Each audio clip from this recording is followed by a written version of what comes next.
Hello everybody, this is Michael. In this video, we will do the buzzer module simulation. So from previous video, we already created the buzzer module code here. Now it's time to create the test bench for it to do the simulation to verify the code is correct or not. Okay. So first things, we create one new file and we copy this information for trace purpose. So this is test bench for buzzer module, okay? And then we save it into this folder. Save it as buzzer module. TB means test bench. Okay, we save it. For the test bench, the first thing we need is the time scale here. And the next, we need to define the clock period. Define the clock period.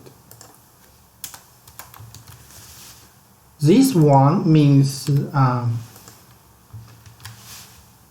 nanosecond for the clock period. So which means the clock for the FPGA is 50 megahertz. Okay, it's 50 megahertz. Okay, so next we will define the module name. Okay. So the module name is buzzer module test bench. Okay. We don't have any input for this module, so this one is no any ports. Okay. Second, we needed to create the test target. So what we are going to test. So the test target is from the module file from here. So this is the test target. We put it here, and we give the test name buzzer module components name. Okay, and we create the input interface.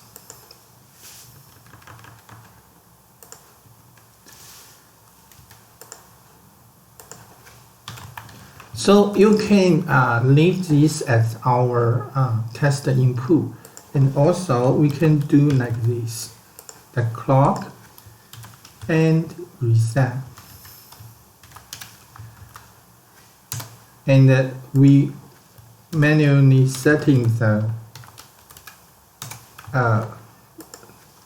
interface signal, or you can just use it by itself. So this is the key, and this is the buzzer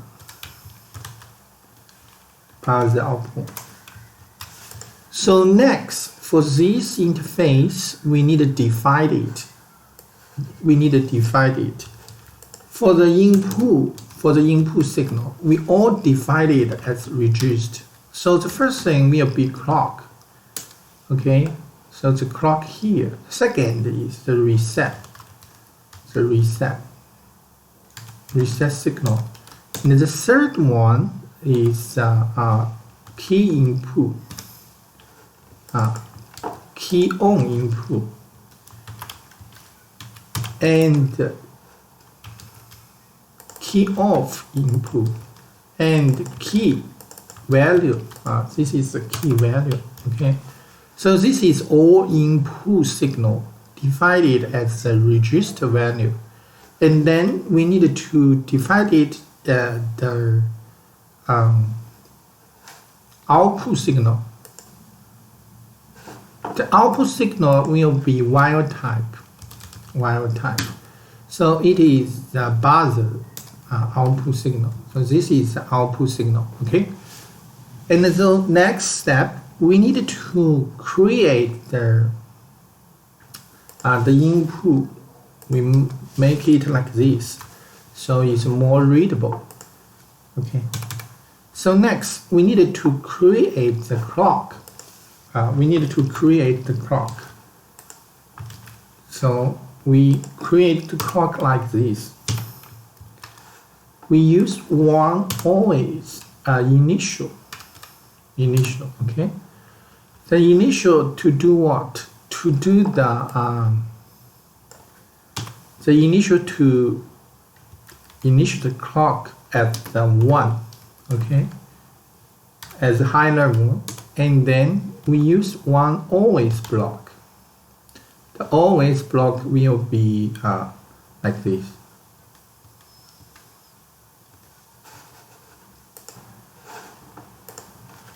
Always block, and we don't have any input, and we just after one clock, so it's period divided by 2.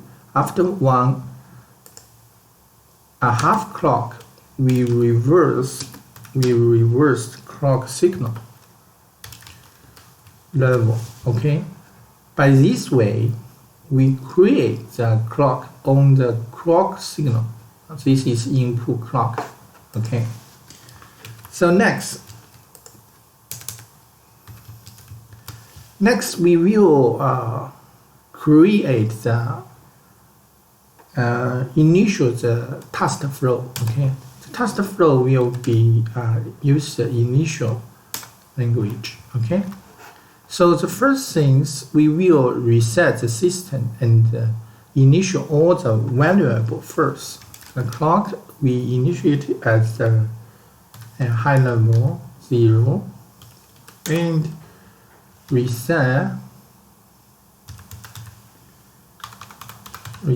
n is high level. It is 0.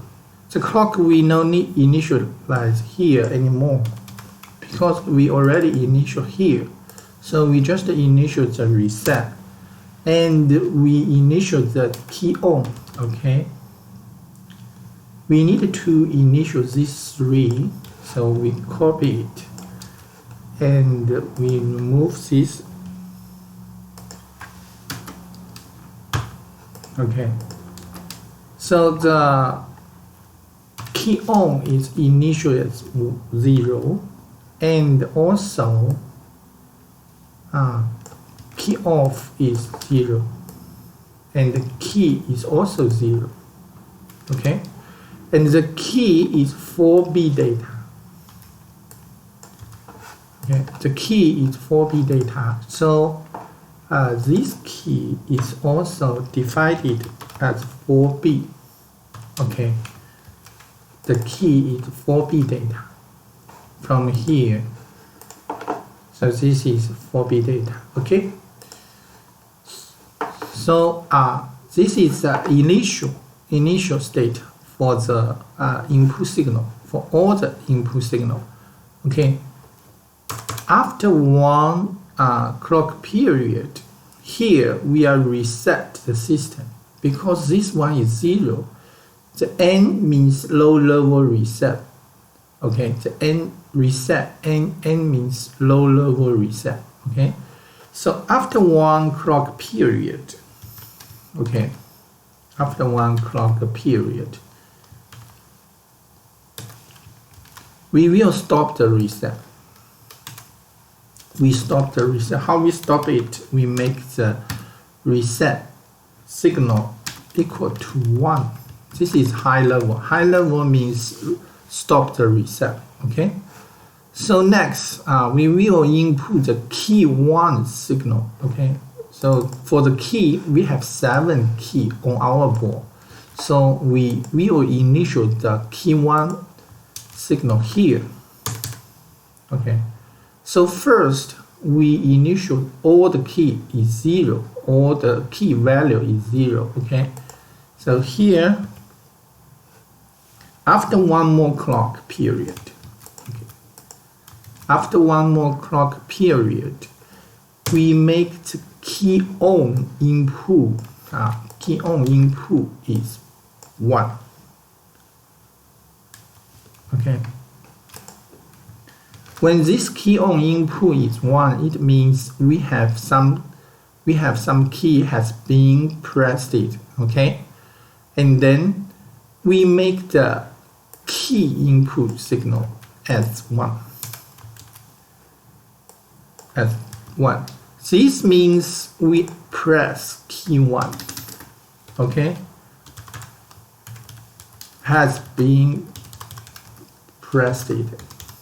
Okay, so this one means has been pressed 1 key, and this one means the key value is 1. Okay, and then after one clock period, we make the key on as 0. We just give 1 clock pause for the key on signal. Okay, 1 clock pause. This is 0, 0, 1, 0. 1 clock pause for the key on input signal. Okay, and then we will delay 500 clock.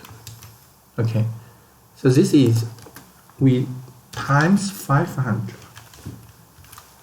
delay for 500 clock. So means we press the key for 500 clock. Okay, after this one, we make the key off. We make the key off signal as 1. So means the key has been released. Okay. Similarly, we also after 1 clock, we also make the key off signal as 0. Means we already release the key. We give 1 pause for the key off signal. Okay, for the key off signal. So this is the whole simulation for the key 1. Okay, here we press the key, and here we tell the module the key value is 1, key 1.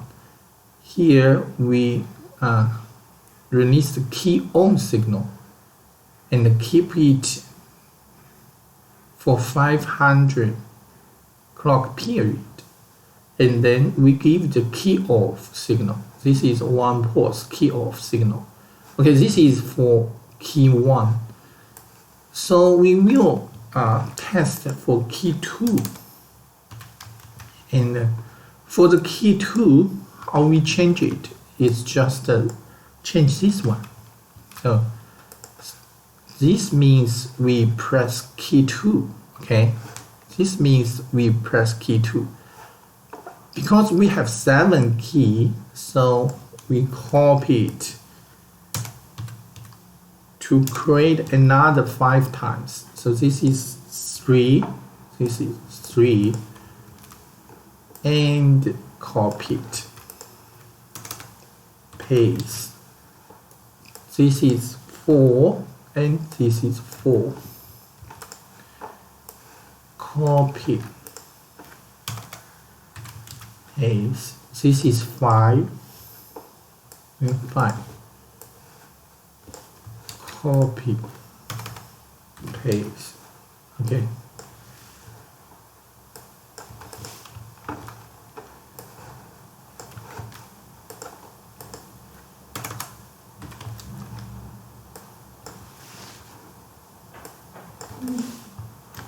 Okay, so this is key simulation from key 1 to key 7. After this, we need to stop the simulation. We need to stop the simulation. It will be here, and we stop it. Stop the simulation. Okay. Here we end the module. Okay, so this is a whole test flow for the key input simulation. Okay, so we can simulate the key press and off signal. Also, we simulate the key value. We give the buzzer module key value signal. So suppose from the key module, from the buzzer module source code, here it should output different frequency wave, okay, according to the different key input. The count max is different, okay, and this one is clock divided, will output a different frequency wave according to the count max value. Okay, so we finished the coding for the test bench, and the next we will create our model sim software project. Okay, let me open my model sim software. Okay, so this is my model sim software, and we will create the model sim. We new one folder here, model sim for the buzzer module. Okay, we will save the project inside this folder. Copy. Okay, so we new one, click the file here, new one project here, close the current project. Okay, the project name is buzzer module. The project location, we put it here. So this is our project location. Let's take a look here. Okay, and then click OK. You will see here is already create some files.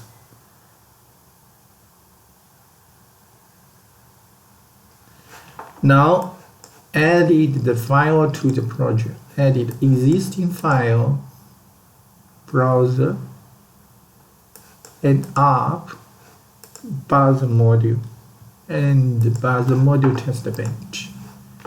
Click OK, close. Then we will click any file here and do the compile to see whether it. Oh, you will see here we have some error here. Let's take a look. What's the error? Double click here. Okay, so in this file, this line, okay, this file and this line, oh, we're missing one thing here. Okay, we save it. Okay, we're missing one symbol here. Okay, and then this one 66. Okay, buzzer. Okay, so we save it. Close, and then compile all.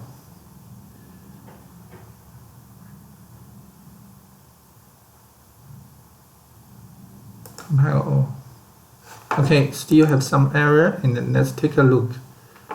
So is this line, okay, 43 is this line, and this one illegal reference. Okay, we need to put the output as register value. Okay, save it.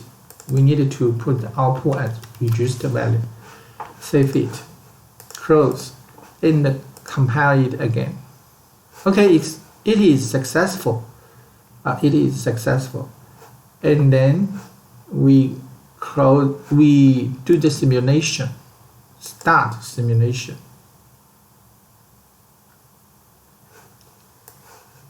Click here, test bench.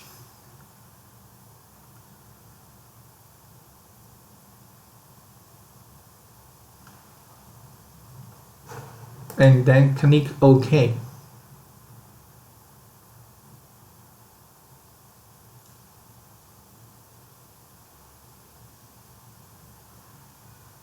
Okay, so just a moment. Okay, so this is my simulation interface, and we added our wave signal in the region, and we setting this key value as radix. Radix is unsighted, and we move it a little bit, Okay, we setting the time like this one should be big enough, and then we write. We already write. It will stop here. It will stop the code here. Okay, it stopped here, and then we go back to waveform, and we click here zoom full. You will see this is key 1, key 2, key 3, key 4, key 5, key 7, key 6, key 7. And you will see here the buzzer out will output different frequency wave increased. You will see increase, okay? Output the different wave signal here. Okay. So the signal wave is correct or not? Let's take a look here. We zoom this one.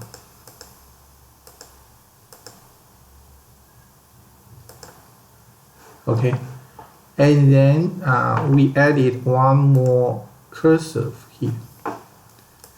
Put it here. Put it here and make it like this.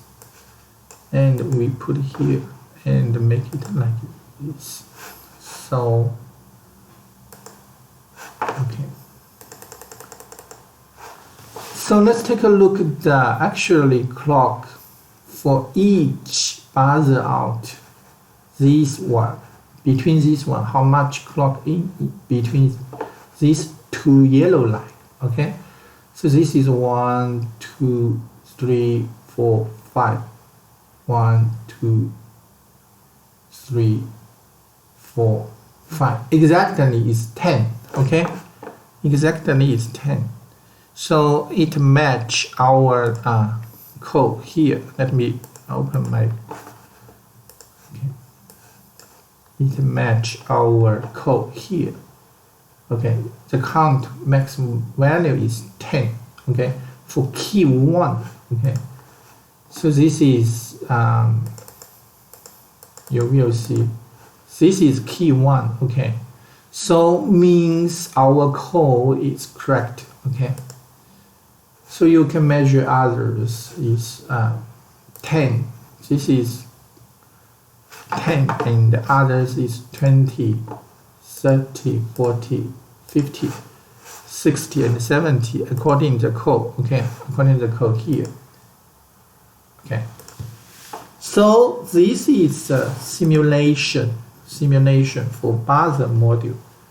For buzzer module, we already proved the buzzer module can output different frequency wave according the different key input. Okay, it also can receive the key on and the key off signal according to the key on signal, and we'll read the key value. Okay, so this is a simulation for the buzzer module, and I'm Michael, and next time let's see other modules, and see you next time.